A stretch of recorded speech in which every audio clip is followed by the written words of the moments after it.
اوس دا پلیسنټا چې کومه ده پلیسنټا فار ایگزامپل دا زمونږ سا پلیسنټا ده ښه دا پلیسنټا ده د دې پلیسنټا نه دا فار ایگزامپل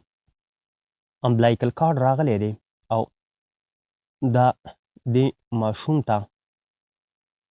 سرکولیشن پرووایډ کوي دې ته موږ امبلایکل کارډ وو څه ورته وو امبلایکل کارډ ورته وو او دا پلیسنټا ده میکینیکل اینڈ فیزیولوژیکل بیریئر دی ښه بټوین میټرنل اینڈ فیټل سرکولیشن دا پلیسنټا زمونږ سا ځینې شیان دې ماشوم ته نه پرېږدي چې هلته څه شي دې ماشوم ته لاړ شي او پلیسنټا کراس کړي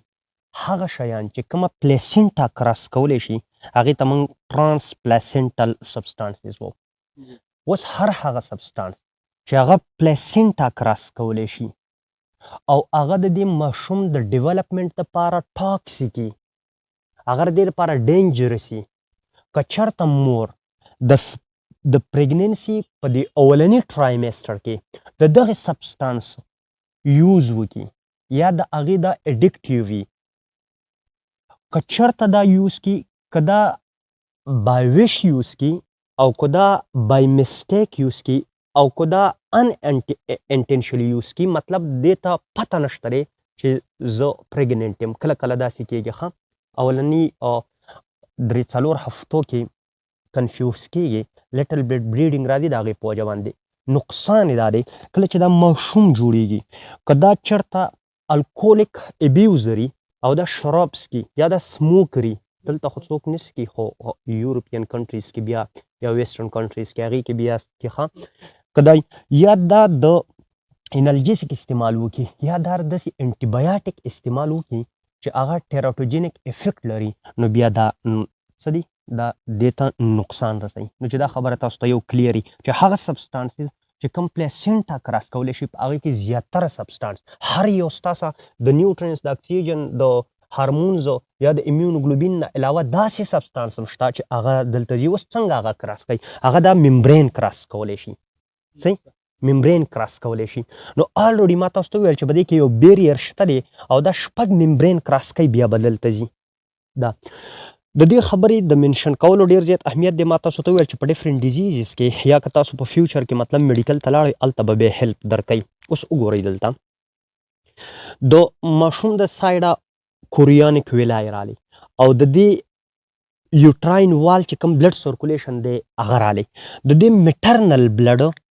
دا آرټریز چې کومه دي نو د آرټریز تاسو ته پته چې کوم ځای آرټریز راغلي دي واپس به وینم تلي که نه دلته او اکثر په هغې نیم باندې دا وین تلي ښه دلته میټرنل بلډ راځي او دا فار ایگزامپل د دې نه فل شي دا چې فل شي نو دا په سمپل ډیفیوژن باندې ښه په سمپل ډیفیوژن باندې دې ویلای ته دي دې ته څه شي دې ته انټر شي دې ویلای ته د دې ویلای ته چې کله دا انټر شي نو په دې کې ایکسچینج اف مټیریل وشي د څه ایکسچینج اف مټیریل وشي د دې سایډ نه چې کوم بلډ راځي څه شی راځي کوم بلډ راځي نو لازمي خبره ده چې په هغې کې به یوریا وي په هغې کې به څه یوریا وي او په هغې کې به کاربن ډای اکساید وي یوریا او کاربن ډای اکساید ریچ بلډ چې دلته کله راشي د هایر کنسنټریشن نه سمپل تاسو ته پته ده چې لوور کنسنټریشن ته به په سمپل ډیفیوژن باندې دا شیان بار لاړ شي کاربن ډای اکساید او یوریا کوم چې د فیټل بلډ نه دلته راله دا به په دې کوم وین دلته راغلي د هغې په ذریعه باندې د مور بلډ ته لاړ شي او د مور د بلډ نه چې کوم په دې آرټریز کې راغلي دي که هغه اکسیجن دی که هغه نیوټرینټس دي که هغه هارمونز دي که هغه زمونږ سه انټي باډیانې دي نو هغه به څه شي ماشوم ته به لاړ شي په دې طریقه باندې زمونږ سه د میټرنل او د فیټل سرکولیشنس چې کومه دی دا مینټیني او په دې طریقه باندې ایکسچینج اف ریسپایریټري ګیسز او د نیوټرینټس او د ویسټ پروډکټ څه کېږي په سمپل ډیفیوژن باندې ایکسچینج کېږي اوس دلته تاسو وګورئ